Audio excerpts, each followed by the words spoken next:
my younger years, some old men showed me. Baked lime and water, they knew the recipe. I remember the paintbrush with bristles so thick, like whiskers on those old men, hard as a toothpick. Whitewash, add another coat. Whitewash, pale as a ghost. It ain't paint, it ain't stain, couldn't be a better name than whitewash, add another coat.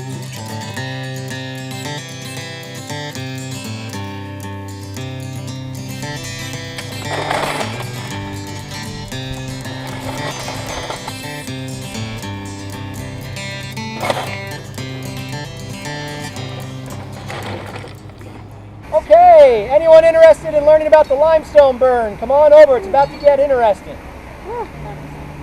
This is called a limestone rick. And a limestone rick is a very specific way of stacking fuel wood with limestone so that when you burn it, the limestone will be converted from calcium carbonate, CaCO3. It'll be converted to CaO, calcium oxide. So to do some quick chemistry, what's missing? We had CaCO3, and we're going to make it CaO. What did we cook off of it? If you're exhaling, it's the right answer. Carbon dioxide. That's exactly right. We are going to cook out the carbon dioxide and turn it into calcium oxide. Quicklime, mortar, four-man cement. That's what we're making here. This would have been how a lot of local farmers made their lime. That's how they made their whitewash, their mortar. This is how they did it. Now, if you had a bigger contraption called a kiln, that would work too. So throughout the Danville area, you can find these stone furnaces that were for doing the same thing. But if you didn't have that on your property, this was how you did it. I don't know if you can tell the technique, but these risers that you see on the bottom have allowed us to stack the wood on top of the risers in a conical shape. Can you picture that? It goes down on an angle. And then I did it again. Here's another layer of risers.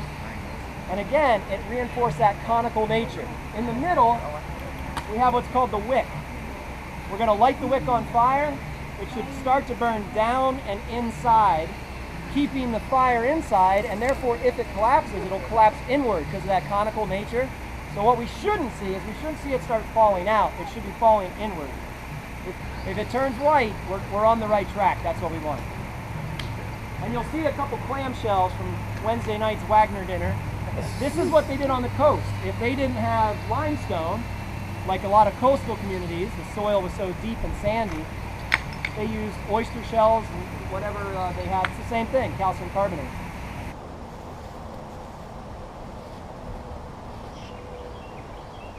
All right, so I'm ready for the last load of limestone, I think. This is our rick. Tried to keep it facing down and inward, kind of conical in shape. Wick in the middle.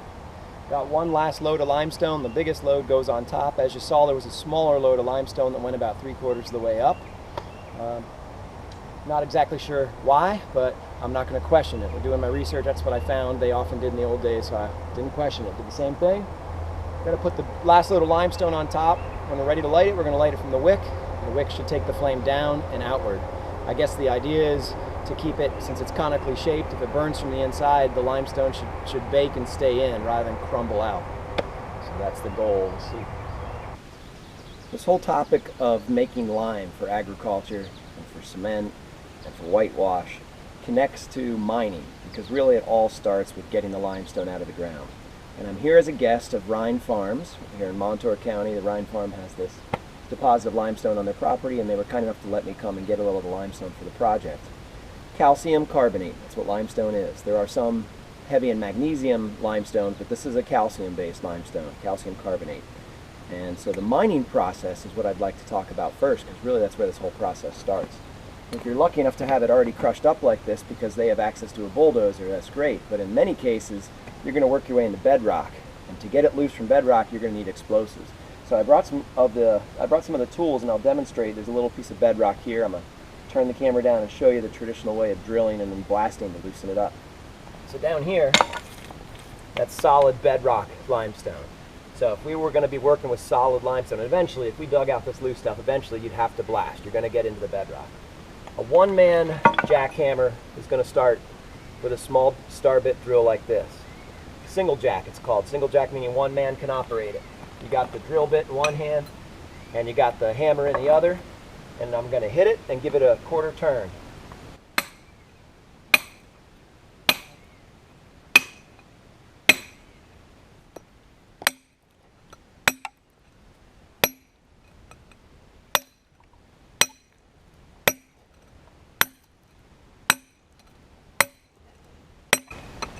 Once we get that started and get it in there a few inches, you could switch over to a longer drill bit. This again, same idea, star bit drill. Or a two-man jack would be, so that was a single jack, this would be a double jack. One man's going to hold the drill bit while the other man is pounding away with much harder blasts.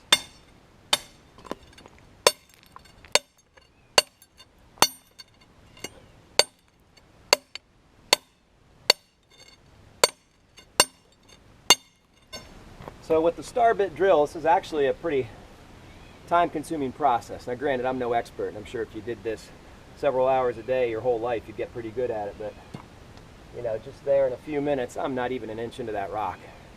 So you'd be doing a lot of drilling to really need to make a difference here. And once you are able to go a few feet into the bedrock, now it's time to get your explosives. In the early days in Montour County and the surrounding areas, it would have been black powder. Black powder was manufactured using saltpeter, charcoal, and sulfur, and that was used through the 1880s into the 1890s until dynamite came along. Same idea, it's an explosive. So if we had drilled this a little deeper and we could put that down in the hole, now we're in business. We can break the bedrock loose. The tools that were used, a tamping bar. You can see a beautiful one of these at a limestone mine that's now a state park called Canoe Creek State Park. And the same exact specimen, it looks almost identical. Copper tip, and that's what you would use to tamp your explosive back in the hole. What's neat about this one is that little notch on the bottom tells me that this one is from the black powder era, because it goes with this tool. It's called a needle, a miner's needle. This is a pretty long one because it comes from the coal mines. I don't think you would need one quite this long for limestone, but it's the same idea. With the black powder, you would insert your black powder charge into the back of the hole using your tamping bar. And then you're going to insert the needle all the way into the back of the hole, and you're going to keep it in the hole. And then you're going to take handfuls of dirt and clay, and the needle and the tamping bar go together just like that. And you can tamp back in the hole all that clay and all that rock dust that I was just talking about. And then you're going to pull out your needle, and you're going to have a nicely packed explosive charge back in that hole that you drilled. But when you pull your needle out, you'll have just enough space for, it's not exactly a fuse, it's called a squib. In the black powder days, they used a squib. It's basically a bottle rocket. You put it in the hole, you light it, and it shoots sparks back that hole, and it ignites your black powder. Once we switched over to dynamite and fuse, you didn't need to use the squib anymore. So now, once you blast, a lot of this would have been loaded by hand, but as soon as possible, steam shovels were employed. Can't give you an exact date. I just know that I've seen enough coal cinders around some of these limestone pits to know that they were burning anthracite coal to generate steam to operate a steam shovel to load some of this loose material up eventually. That's the basics of how this stuff was mined. In terms of when did they mine it? Well, certainly as early as the 1700s, as Europeans were coming in here and using their techniques of agriculture using lime, masonry using lime-based mortar, and then whitewash. They would have been working these limestone outcrops by hand as early as the 1700s. But in terms of when was it industrially important? Well, limestone was used for making iron, especially in my hometown of Danville. You know, you need limestone in the furnaces to pull out the impurities that are in the iron ore. So this actually, I was told by the Rhine family, this actually was originally mined for the iron works in Danville.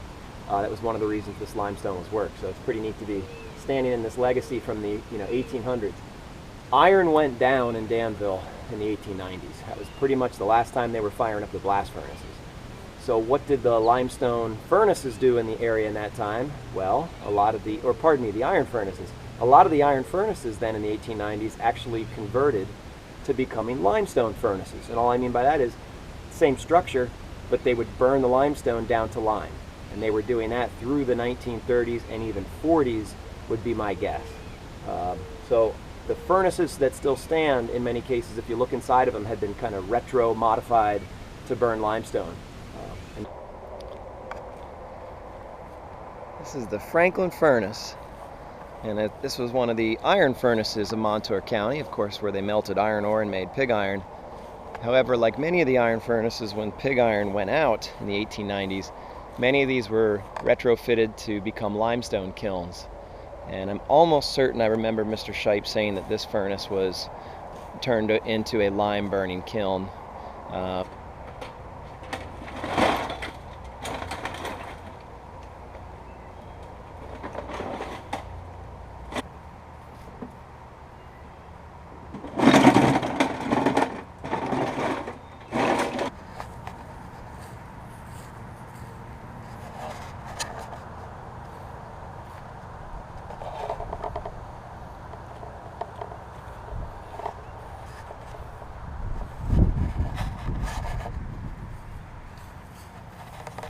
Ten, 9, 8, 7, 6, 5, 4, 3, 2, 1. Washed the stone wall at our hunting camp.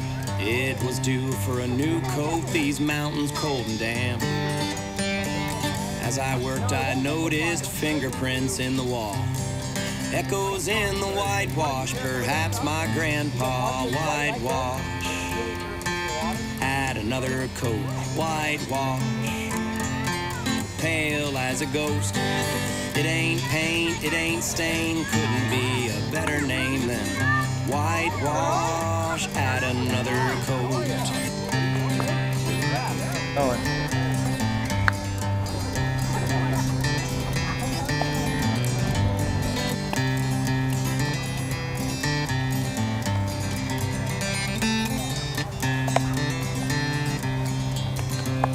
A life can sure get tattered, a life can get torn.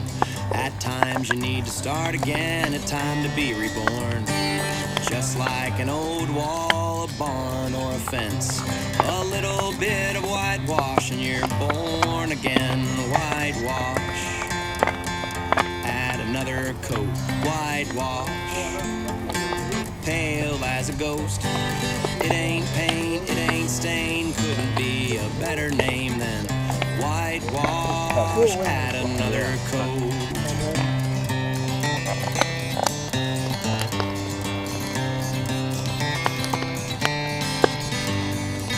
Andy?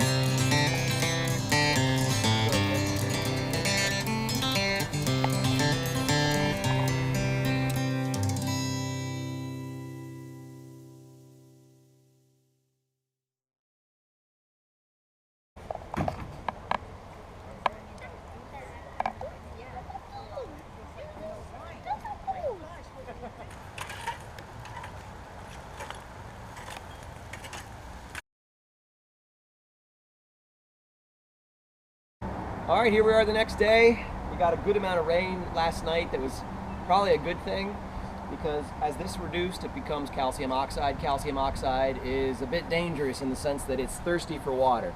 So I've read a lot that if it comes in contact with your skin or your lungs, it gives you a chemical burn because it's pulling water out and reacting. So hopefully what we have now is hydrated lime, which is a little bit more stable and safe. We're still going to play it safe and we're going to try and stay upwind of any dust that we kick up, but the consistency is awesome. That's what we ended up with. What I wish I knew is, did it crumble into a powder like this just because it was done, or did that happen as the water hit it? And I strongly suspect that it happened as the water hit it, and it slaked. So that's the slaking process where you add water and it turns into that. So that's ready to go. Got some solids in it that we need to filter out, but overall, I'd call it a success. That's great. That's good. That's crazy. Crazy. Okay, I didn't know we had this much water, so this was left out last night, and as you can see, we got like 2 inches of rain. So this got a good amount of water on it. I can still feel some heat coming out of it. But I think it's pretty safe to say we have hydrated lime at this point. So it's dryish, but it's got enough water chemically bonded to it that I'm hoping it's not going to be very reactive and we don't need to worry about skin burns. So this is the tail end of it. We got about, I didn't do a great job getting out some of the charcoal, but anyway, there you can see the finished product. We got about a couple 100 pounds of lime. Some of it's more powdered, some of it's still got some big chunks in it. And what was interesting is the center of the burn, as you can see, is where most of the rocks are still quite solid. The outer ring is where I got the most powdery, high quality stuff. So I'm trying to wrap my head around that. Is that related to the fact that the outer ring probably got cooled and therefore last night's rain reacted with it, and this stuff stayed so hot that it vaporized the rain and didn't slake? All right, so I'm gonna mix up some whitewash. There's all kinds of recipes for whitewash. The one that I'm gonna go with is the simplest, 6 to 8 cups of lime with a gallon of water. Some folks say add salt and other things. I'm just gonna keep it simple and see how just the lime does. And I'm gonna whitewash the hay bin behind me. I've had this old sift or screen for a while. I'm gonna use it to get out some of the solids and some unfinished pieces of limestone charcoal in there.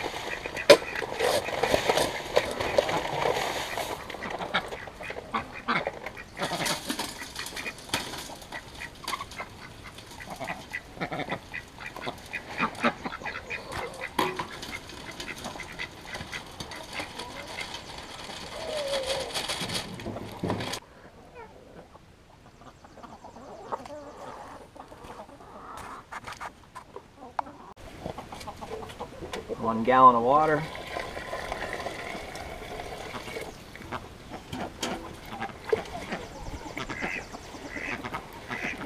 I asked Joe Schott what his recipe was. When I was a boy, that was the guy who mixed up whitewash at our hunting camp and left a memory that I'll, keep with me forever. So I recently wrote to him and asked him what the recipe was, and he said, mix your water and your lime, mix them well, and then he said, let it settle. So I'm going to be honest with you, I don't know exactly the settling process. So I'm just going to trial and error here. I'm just going to see what happens if we just mix this really well and paint it on, see what kind of results we get. And then I can always improve it from there.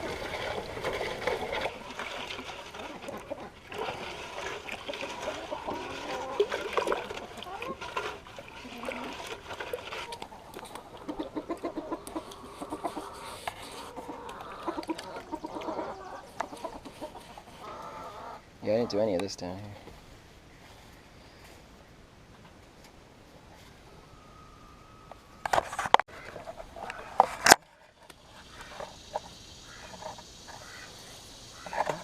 I think I'm starting to understand what Joe Schott's letter to me meant when he said stir it up and let it settle. When I first started out here, it felt a little too watery and it wasn't really sticking the way I wanted it to, and I'm about 20-30 minutes in. It's been settling and it's definitely thickening up. It's turning into more of like almost like a paste consistency, and it's way more paintable. So I think that's what Joe Schott meant by mix it up and let it settle.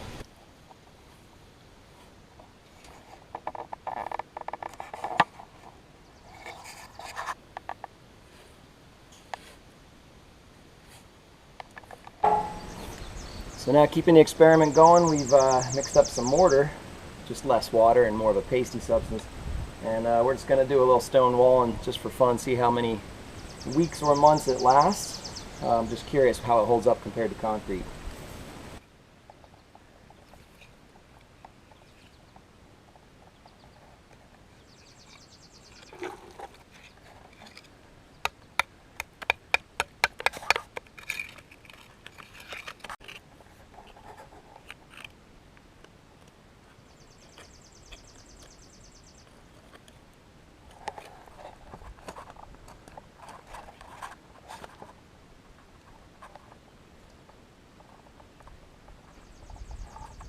Beautiful. And so the last use of the homemade mortar here, or the homemade lime, is to sweeten our pH just a little bit. So I'm adding it to my soil here, and this isn't the ideal time you add it. You want to add it before you till the soil or before you've planted, but I'm just going to add a little sprinkling to the onions here and see if we notice a difference just in what's left of the growing season. It was due for a new coat, these mountains cold and damp. As I worked, I noticed fingerprints in the wall, echoes in the whitewash, perhaps my grandpa. Whitewash, add another coat. Whitewash, pale as a ghost. It ain't paint, it ain't stain, couldn't be a better name than whitewash. Add another coat.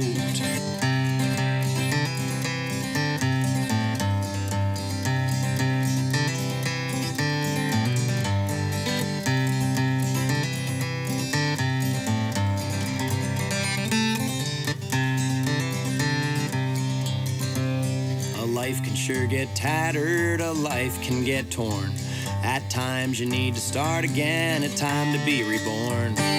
Just like an old wall, a barn, or a fence, a little bit of whitewash and you're born again. Whitewash, add another coat. Whitewash, pale as a ghost. It ain't paint, it ain't stain, couldn't be a better name than whitewash. Add another coat.